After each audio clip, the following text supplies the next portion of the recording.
वालेकुम दोस्तों, तो यार क्या हाल है। आज की इस वीडियो में हम स्पेशल जर्नल 2013 प्राइवेट का ये क्वेश्चन सॉल्व करेंगे। ठीक है, तो ये 2013 प्राइवेट का first intermediate accounting Karachi board का ये क्वेश्चन है। ठीक है, या इस बोर्ड से रिलेट करता है। ठीक है, तो सबसे पहले हम क्वेश्चन पढ़ते हैं। Following information for the month of January 2013 is extracted. Extracted का मतलब होता है कि निकाला। ठीक है, निकाला किसी कोई चीज़ को निकालते तो हम कहते हैं कि भाई हमने एक्सट्रैक्ट किया है। जैसे ऑयल कंपनीज है वो क्या करती हैं, फ्यूल एक्सट्रैक्ट करती हैं ज़मीन से। ठीक है, तो हमने कुछ उनकी बुक्स ऑफ अकाउंट से या बुक्स से जो है गुलिस्तान लिखा हुआ है, गुलिस्तान कॉर्पोरेशन। सीओ का मतलब होता है कॉर्पोरेशन। ठीक है, तो गुलिस्तान कॉर्पोरेशन की बुक से हमने कुछ इन्फॉर्मेशन निकाली। अब इस इन्फॉर्मेशन को देख के हमें स्पेशल जर्नल में सेल्स जर्नल क्रिएट करना है। ठीक है, या बनाना है। अब देखो, सेल्स जर्नल या स्पेशल जर्नल की क्या ज़रूरत पड़ती है कंपनी को। कंपनी क्या होता है कि आपने अगर जर्नल किए होंगे तो उसमें एक एंट्री होती है अकाउंट्स पेबल या अकाउंट रिसीवेबल्स की। ठीक है, अकाउंट्स पेबल की एंट्री तब आप बनाते जब अपने सप्लायर से उधार पे या किसी से उधारी पे जो है परचेज किया होता है, तो आप जो है अकाउंट्स पेबल की एंट्री डालते हो कि भाई मुझे इतने मतलब इस बंदे को इतने पैसे उधार देने, मतलब उधार लिया मैंने इनसे, इस पेमेंट करनी है। ठीक है, और वो बंदा मुझसे वसूली करेगा। ठीक है, तो ये एक लायबिलिटी है। ठीक है, लायबिलिटी क्या होती है, these are the other business claims या अदर पर्सन क्लेम्स या एक्सटर्नल क्लेम्स भी कह सकते हैं। External claims in our business. ठीक है, दूसरे लोगों के हमारे बिजनेस के ऊपर क्लेम्स होते हैं, उनको हम लायबिलिटी बोलते हैं। ठीक है, इसको बाज़ औक़ात लोग कहते हैं फ्यूचर सेक्रीफाइस। ठीक है, क्योंकि फ्यूचर में जाके हमें पे करनी पड़ती है। ठीक है, और हाँ, मैं बात कर रहा था कि हमें क्यों स्पेशल जर्नल की रिक्वायरमेंट पड़ती है। क्योंकि देखो, जर्नल में हम एक एंट्रीज पास करते हैं। उसमें हम एंट्री एक पास करते हैं, जैसे अगर हमने किसी से उधारी पे चीज़ें खरीदी हैं तो हम परचेजेस लिखेंगे और अकाउंट्स पेबल लिखेंगे। ठीक है, अब देखो, एक बिजनेस जो है वो मुख्तलिफ सप्लायर से चीज़ें खरीदता है। ठीक है, अब जर्नल में उन तमाम सप्लायर्स का अगर हम नाम लिखेंगे तो जर्नल में सिर्फ हम एक ही अकाउंट बनाते हैं, वो अकाउंट पेबल का। नहीं तो फिर हमें डिफरेंट अकाउंट पेबल के नाम्स लिखने पड़ेंगे। जैसे account payable from Rizwan, account payable from from मुझे एक नाम तो नहीं आ रहा, इरफान, या अकाउंट पेबल फ्रॉम अली। ठीक है, तो इस तरह हमें डिफरेंट नाम लिखने पड़ेंगे कि किस बंदे को कितने हमें पैसे देने हैं। ठीक है, तो इसका एक जो दूसरा तरीका होता है, या तो फिर जर्नल में लोग ये करते हैं, या तो फिर जो कि एक इम्प्रॉपर वे, जो कि मतलब करनी नहीं चाहिए। ठीक है, लेकिन लोग करते हैं तो कुछ कह नहीं सकते। ठीक है, तो दूसरा ये तरीका होता है कि स्पेशल जर्नल बनाओ। इसमें हम क्या करते हैं कि इसमें जिस भी लोगों को पैसे देने या जिस भी लोगों से पैसे लेने, हम उनका नाम रिकॉर्ड कर लेते हैं कि भाई हमने इनसे इतने चीज़ें खरीदी थी उधारी पे, तो हमें इस बंदे को इतने पैसे देने। तो जिस तरह से यहाँ पे हम तमाम अपने कस्टमर्स का नाम रिकॉर्ड करते हैं या तमाम अपने सप्लायर्स का नाम रिकॉर्ड करते हैं और उनकी अमाउंट रिकॉर्ड करते हैं, ताकि जर्नल में हम सिर्फ एक ही अकाउंट बनाए, अकाउंट्स पेबल का, और इतने से अकाउंट्स ना बनाएं। ठीक है, तो यहाँ पे हम इस क्वेश्चन में जो है सेल्स जर्नल क्रिएट करने वाले, क्योंकि ये सेल्स के रिलेटेड यहाँ पे बातें कही गई है या इन्फॉर्मेशन दी गई है। ठीक है, तो सबसे पहले हम आपको पता है कि ये फॉर्मेट होता है उसका, कि आप जो लिखते हैं गुलिस्तान कंपनी। ठीक है, सेल्स जर्नल, इनवॉइस नंबर आती है, डेट आती है, नेम ऑफ कस्टमर। ठीक है, अगर सेल्स जर्नल बना रहे तो यहाँ पे आएगा नेम ऑफ कस्टमर। अगर परचेज जर्नल बना रहे तो यहाँ पे आएगा नेम ऑफ सप्लायर। ठीक है, क्योंकि आप जिस बंदे से परचेज करके वो क्या होगा, आपका सप्लायर हो गया। और यहाँ पे अमाउंट जो अमाउंट आपको देनी है। अगर यहाँ पे कोई एंट्री ऐसी होती है जो कि कैश पे हुई है या जिसके जो सेटलमेंट कैश पे हो चुकी है, तो फिर आप जो उसकी एंट्री यहाँ पे नहीं डलेगी, उसकी एंट्री डलेगी जर्नल में। ठीक है, यहाँ पे सिर्फ वो एंट्री डलती हैं जिनकी पेमेंट या तो फिर जिनकी पेमेंट लेनी होती है आपको, जो कि अकाउंट रिसीवेबल्स होते हैं, या तो फिर जिनको आपको पेमेंट देनी होती है, जो कि अकाउंट्स पेबल होते हैं। ठीक है, तो सबसे पहले हम पढ़ते हैं January 1 sold merchandise on credit to Rahman sons ₹5000। हमने रहमान सन्स को क्रेडिट पे सेल किया। क्रेडिट पे सेल किया यानी कि अकाउंट रिसीवेबल्स पे सेल किया। ठीक है, तो कितने का सेल किया हमने, 5000 का। ठीक, तो यहाँ पे हम डेट डाल देंगे। डेट क्या है, जनवरी 1। ठीक है, इनवॉइस नंबर यहाँ पे नहीं लिखा हो तो छोड़ दो उसे। नेम ऑफ कस्टमर क्या है, किस बंदे को हमने सेल किए, रहमान सन्स को। ठीक है, तो हम यहाँ पे लिखेंगे रहमान सन्स, और रहमान सन्स। ठीक है, रहमान सन्स को कितने पैसे हमें देने, 5000, ठीक है। 5000 उन्होंने हमसे क्रेडिट पे यानी कि उधारी पे चीज़ें ली, और हमने उधारी पे यानी कि अकाउंट रिसीवेबल्स पे हमने इनको 5000 की चीज़ें बेची, ठीक है। तो जिसके वजह से हमने इनका नाम लिख लिया 5000 और इनकी अमाउंट लिख ली, ताकि हमें पता चले कि इस बंदे से हमने इतने पैसे लेने हैं, ठीक है।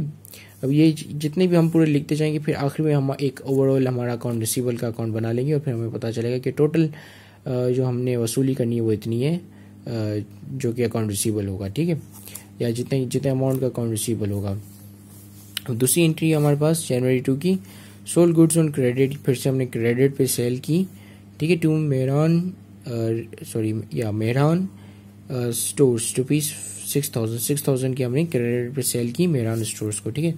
तो ये कौन सी डेट को की है? जनवरी 2 को। तो यहाँ पे हम लिख लेते हैं जनवरी 2, और स्टोर का क्या नाम है? स्टोर का नाम ये था मेहरान स्टोर्स, ठीक है। तो मेहरान स्टोर्स, ठीक है, कितने की? 6000 की हमने इनको सेल्स की क्रेडिट पे की, यानी कि हमने इनसे वसूली करनी है, 6000 पैसे लेने हैं, ठीक है।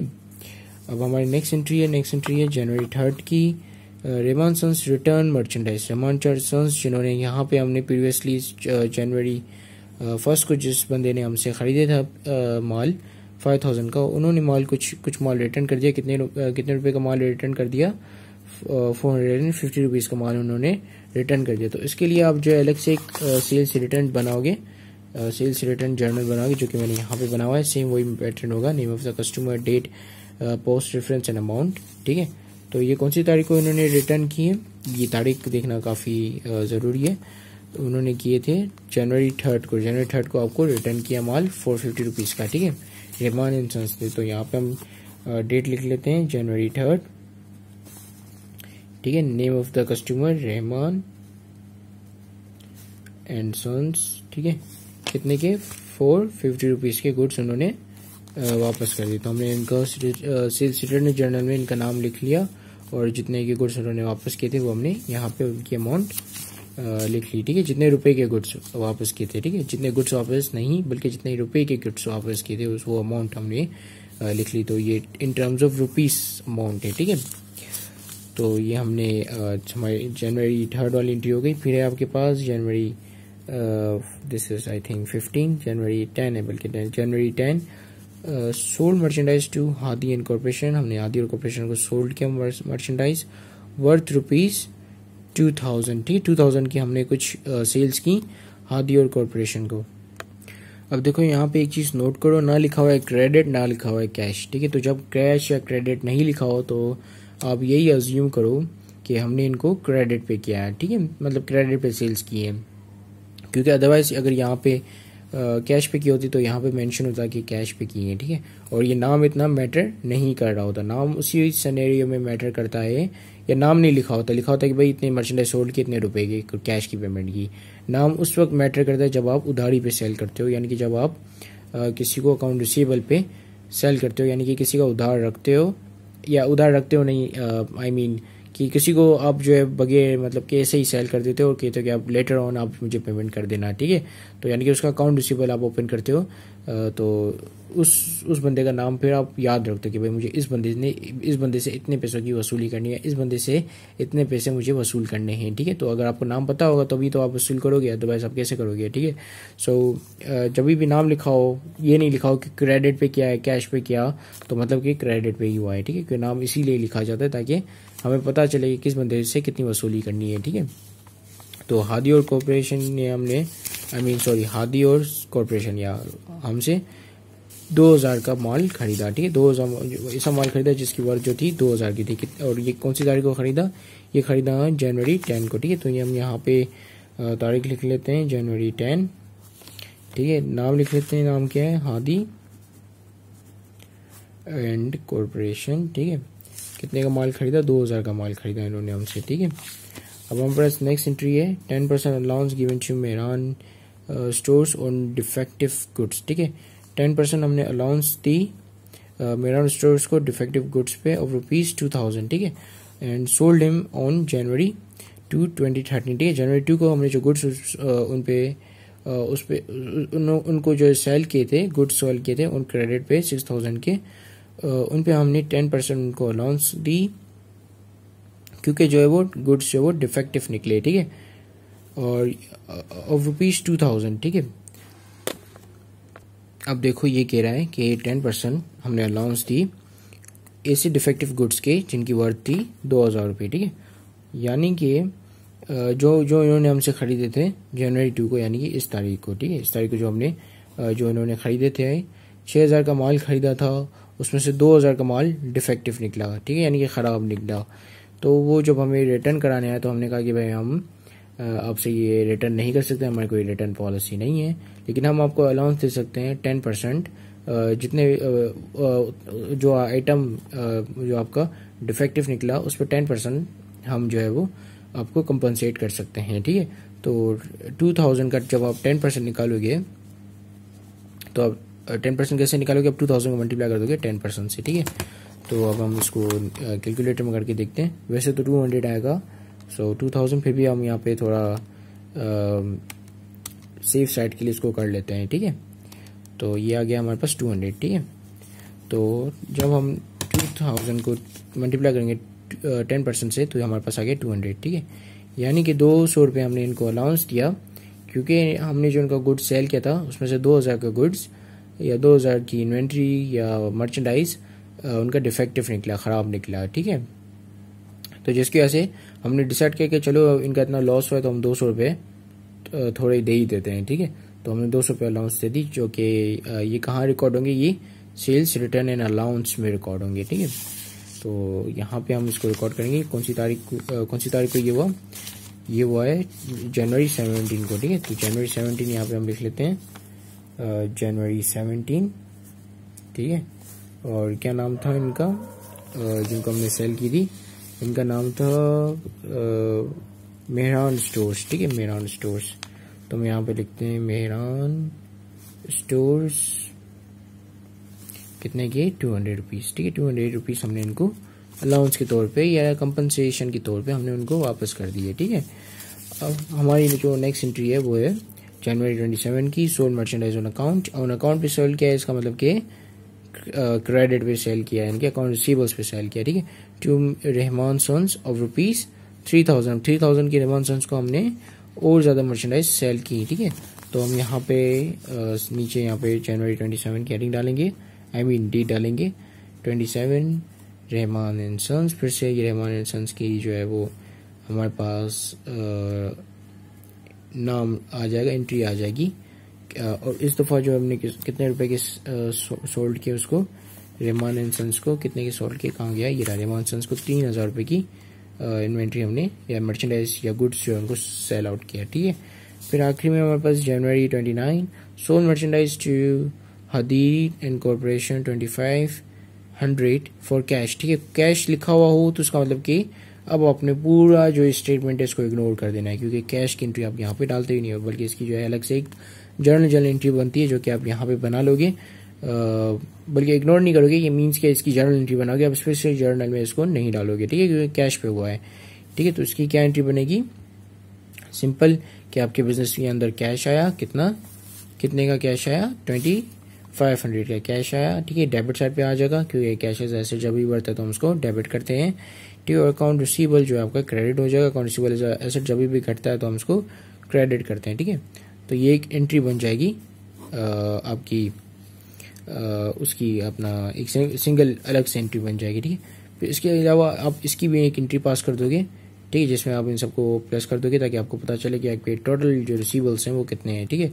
तो ये 5, 11 एंड 13 देन 16, तो 16,000 के आपके टोटल रिसीवेबल्स हैं, ठीक है। तो इसकी एंट्री क्या बनेगी, इसकी एंट्री सिंपल यही बनेगी कि अकाउंट रिसीवेबल्स जो है वो AR वो 16,000 के हैं, और या 16,000 के, ठीक है। और आपके यहाँ से क्या गया, आपकी इन्वेंट्री या आपके मर्चेंडाइज जो भी आपके गुड्स, ठीक है। तो इन्वेंट्री एज ऐसे जब भी घटेगा तो हम उसको क्रेडिट कर देंगे, कितने का, 16,000 की, ठीक है। तो ये एक एंट्री, ये वाली भी एक एंट्री पास होगी, ठीक है। अब हम आ जाते हैं हमारी सेल्स एंड रिटर्न जर्नल पे। तो यहाँ पे भी एक एंट्री हम पास कर लेते हैं। तो यहाँ पे क्या एंट्री बनेगी, यहाँ पे हमारे पास चूँकि अकाउंट रिसीवेबल्स कम हो गए क्योंकि इन लोगों ने जो अकाउंट रिसीवेबल्स पे खरीदा थे, ठीक है। अकाउंट रिसीवेबल्स कम हो गए और इसके अलावा हमारी क्या कम हो गई, सेल्स कम हो गई, क्योंकि यहाँ पे क्या हुआ कि सेल्स रिटर्न हो गए, इन्होंने भी सेल्स रिटर्न की, इन्होंने भी सेल्स रिटर्न की इन अ फॉर्म ऑफ अलाउंस, ठीक है। तो हम यहाँ पे एक सेल्स रिटर्न की एंट्री डाल देंगे, सेल्स रिटर्न। अब सेल्स रिटर्न एक काउंटर सेल्स अकाउंट है जो कि सेल्स को घटा देता है, तो जिसकी वजह से ये डेबिट साइड पे रिकॉर्ड होगा जब भी बढ़ेगा। और ये कितने हो गए, 450, 550, 650, ठीक है। 650 के टोटल सेल्स रिटर्न हुए हैं। और इसके अगेंस्ट कौन सा अकाउंट होगा, अकाउंट रिसीवेबल्स का, क्योंकि ऑब्वियसली जब सेल्स रिटर्न हो गए तो इसका मतलब कि उनके जिनको बंदों को हमने उन क्रेडिट अकाउंट रिसीवेबल पे सेल किया था उनके अकाउंट रिसीवेबल्स भी तो कम होंगे, क्योंकि वो सेल्स अब उतनी की नहीं रही, वो उन लोगों ने रिटर्न करा ली, ठीक है। सो दिस इज इट, ये तो हमारा हो गया। अब हमारी जो दूसरी रिक्वायरमेंट है उसमें कहा गया है कि सब्सिडियरी लेजर बनाओ, ठीक है। तो सब्सिडियरी लेजर में आपको यहाँ पे एक बनाकर दिखा रहा हूँ, ठीक है। बाकी जो है आप इसे ही फॉलो करके दूसरे बना लीजिएगा, ठीक है। तो अब हम बनाएंगे subsidiary ledger of Reman and sons, Reman और सन्स का बना लेते हैं। तो इसको चाहो तो आप इस तरह टी अकाउंट की शेप में बना लो, या तो फिर पूरा प्रॉपर जो है वो टेबल बनाओ, particular debit side, credit side, then balance, ठीक है। इस तरह करके भी बना सकते हैं कि मैं यहाँ पे टी अकाउंट ज़्यादा प्रेफर करता हूँ, तो मैं टी अकाउंट की सूरत में बनाऊंगा, ठीक है। Rahman and corporation and although I am not suggesting that you should make tea accounts, ठीक है। उस तरह अगर वर्क ज़्यादा प्रेजेंटेशन के वाइज ज़्यादा सही लगता है तो आप उसी तरीके से ही बनाओगे, ठीक है। अब फिर आप जो है एग्जाम्स में टी अकाउंट्स नहीं बनाओगे, ठीक है। आप प्रॉपर काम करोगे अगर आपको प्रॉपर मार्क्स चाहिए तो, ठीक है। तो यहाँ पे हमारे पास डेबिट की साइड होती है और यहाँ पे हमारे पास क्रेडिट की साइड होती है एक टी अकाउंट में, ठीक है। अब हम देखेंगे कि रेमान सन्स ने कितनी हमसे खरीदारी की और कितनी चीज़ें जो हमें वापस की, ठीक है। तो इसके लिए हमारे पास ये आ गया क्वेश्चन फिर से, ठीक है। या ये आ गया सेल्स जर्नल, ठीक है। तो जनवरी 1 को उन्होंने हमसे खरीदे थे 5000 की इन्वेंट्री, ठीक है। और किस पे खरीदी थी, अकाउंट रिसीवेबल्स पे खरीदी थी, ठीक है। तो इसका मतलब कि अकाउंट रिसीवेबल्स इनके बढ़ गए, ठीक है। 5000 से इनके अकाउंट रिसीवेबल्स बढ़ गए। तो अब इनको जो है हमें कितने पैसे देने, 5000, ठीक है। अकाउंट रिसीवेबल जब भी बढ़ते तो हम इसको डेबिट साइड पे रिकॉर्ड करते हैं, तो हमने इसको भी डेबिट साइड पे रिकॉर्ड कर दिया। 5000 रुपीज इन्होंने हमको पेमेंट करनी है, ठीक है।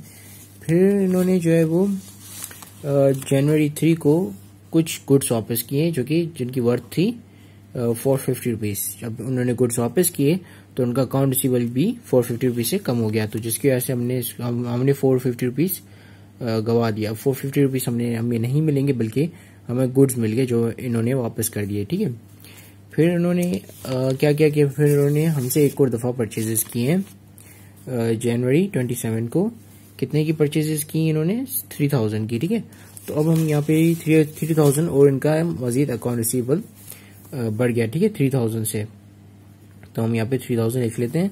और इसके अलावा आपके पास कोई भी ऐसी एंट्री नहीं है जिसमें इस बंदे का नाम हो, ठीक है। तो इसका मतलब कि ये खत्म हो गया। तो अब हम इसको बैलेंस कर लेंगे और कितना हो गया, ये बैलेंस करेंगे तो ये हो गया 567678, ठीक है। तो 8000 यहाँ पे आ जाएंगे और बैलेंस करना है तो 8000 यहाँ पर भी 8000 आएंगे, ठीक है। अब यहाँ पे हम क्या करेंगे कि कैरेट फॉरवर्ड कर देंगे, ठीक है। कैरेट फॉरवर्ड कितने करेंगे, जितना डिफरेंस होगा 8000 में और 450 और 8000 में, ठीक है। तो ये डिफरेंस कैसे पता चलेगा, ऑब्वियसली हम कैलकुलेट करेंगे। 8000 में से जब मैं माइनस करता हूँ 450 रुपीज, तो मेरे पास ये आंसर आ जाएगा 7750 रुपीज। तो यहाँ पे कैरेट फॉरवर्ड कितने होंगे, 7000 कितना था, let me just recheck it again, 7550, sorry 7550 rupees आपका यहाँ पे कैरेट फॉरवर्ड है, ठीक है। तो इसी तरीके से ये सब्सिडियरी लेजर बनते हैं, ठीक है। सो यहाँ पे ये वीडियो खत्म होती है। Thank you very much for watching this video. Have a great day and Allah Hafiz.